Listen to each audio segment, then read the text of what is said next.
हिंदू पंचांग के अनुसार हर साल भाद्रपद माह की शुक्ल पक्ष की चतुर्दशी तिथि को अनंत चतुर्दशी का पर्व मनाया जाता है। ये तिथि भगवान विष्णु की पूजा अर्चना के लिए विशेष मानी जाती है।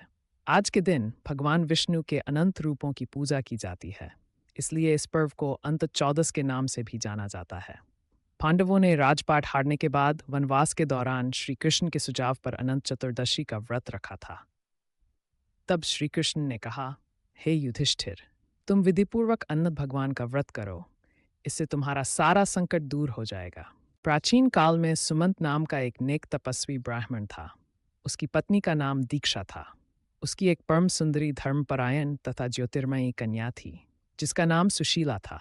सुशीला जब बड़ी हुई तो उसकी माता दीक्षा की मृत्यु हो गई। पत्नी के मरने के बाद सुमंत ने कर्कशा नाम का स्त्री से दूसरा विवाह कर लिया। सुशीला का विवाह ब्राह्मण सुमंत ने कौंडिन्य यक्ष के साथ कर दिया। विदाई में कुछ देने की बात पर कर्कशा ने दामाद को कुछ ईंटें और पत्थरों के टुकड़े बांध कर दे दिए। कौंडिन्य यक्ष दुखी हो अपनी पत्नी को लेकर अपने आश्रम की चल दिए, परंतु रास्ते में ही रात हो गई। वे नदी तट पर संध्या करने लगे। सुशीला ने देखा वहां पर बहुत सी स्त्रियां सुंदर वस्त्र धारण कर किसी देवता की पूजा पर ही थीं। सुशीला के पूछने पर उन्होंने विधिपूर्वक अनंत व्रत की महत्ता बताई। सुशीला ने वहीं उस व्रत का अनुष्ठान किया और 14 गांठों वाला लाडू हाथ में बांधकर श्री कौंडिन्य के पास आ गई। कौंडिन्य ने सुशीला से डोरे के बारे में पूछा तो उसने सारी बात बता दी। उन्होंने डोरे को तोड़कर अग्नि में डाल दिया। इससे भगवान अनंत जी का अपमान हुआ। परिणामतः ऋषि कौंडिन्य दुखी रहने लगे। उनकी सारी संपत्ति नष्ट हो गई। इस दरिद्रता का उन्होंने अपनी पत्नी से कारण पूछा तो सुशीला ने अनंत भगवान का डोरा जलाने की बात कही। पश्चाताप करते हुए ऋषि कौंडिन्य अनंत डोरे की प्राप्ति के लिए वन में चले गए। वन में कई दिनों तक भटकते भटकते निराश होकर एक दिन भूमि पर गिर पड़े।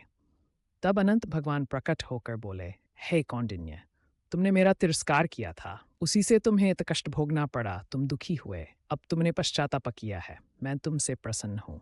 अब तुम घर जाकर विधि पूर्वक अनंत व्रत करो। 14 वर्ष पर्यंत व्रत करने से तुम्हारा दुख दूर हो, तुम धन धान्य से संपन्न हो जाओगे। कौंडिन्य ने वैसा ही किया और उन्हें सारे क्लेशों से मुक्ति मिल गई। श्री कृष्ण की आज्ञा से युधिष्ठिर ने भी अनंत भगवान का व्रत किया, जिसके प्रभाव से पांडव महाभारत के युद्ध में विजयी हुए तथा चिरकाल तक राज्य करते रहे।